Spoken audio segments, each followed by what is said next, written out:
পৃথিবীর অন্যান্য যে আরো বেশি হলিডে থাকে, ক্রিসমাসের সময় ওদের 20-25 দিন হলিডে থাকে। নেপালে আপনার দুর্গাপুজোর সময় 1 মাস হলিডে থাকে, দেশ চলে না। ইকোনমিক অ্যাফেয়ার্স কমিটি আর একটা হলো আমাদের অ্যাফেয়ার্স কমিটিতে আমাদের কতগুলো সিদ্ধান্ত। একটা হলো ধারাবাহিকভাবে জ্বালানি সাথে এলএনজি আনা, লিকুইড পেট্রোলিয়াম আনা, এগুলো আমরা অ্যাপ্রুভ করেছি যাতে জ্বালানির ব্যাপারে আমরা ইসে থাকি, সেফ থাকি। দ্বিতীয়ত আপনি জানেন ওই যে শস্য গুদামজাত করার জন্য সাইলো প্রজেক্টটা অ্যাপ্রুভ করা হয়েছে বরিশালে, সেটা।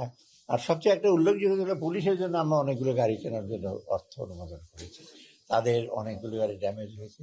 আর পুলিশের জন্য একটা বিশেষ একটা জায়গা আমরা বলেছি, ঢাকার অদূরে, ঢাকার কাছাকাছি তারা হাউজিং বা একটা কমপ্লেক্স করবে, সেটা আমরা বলেছি। হোম সে উনি প্রপোজাল দিলে সেই জায়গাটা তাদেরকে অ্যালট করবো।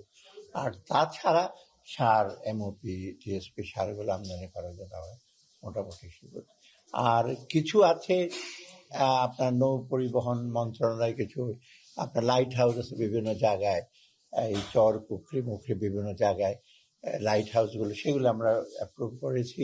আর কিছু জলযান এবং এই যে স্যালভেজ ভেহিকেল, একটা বড় একটা জাহাজ রিপেয়ার করবে, ওটার জন্য আমরা টাকা অ্যালোকেট করি। সিভিল হওয়ার কোনো ইস্যু নাই, ব্যবসায়ীরা তাদের মধ্যে ব্যবসা করবে। ব্যাংক, বাংলাদেশ ব্যাংক অলরেডি বলেছে কোন দিন ব্যাংক খোলা থাকবে এবং গরুর হাটে কিভাবে তার প্রভিশন ইস্যু করবে।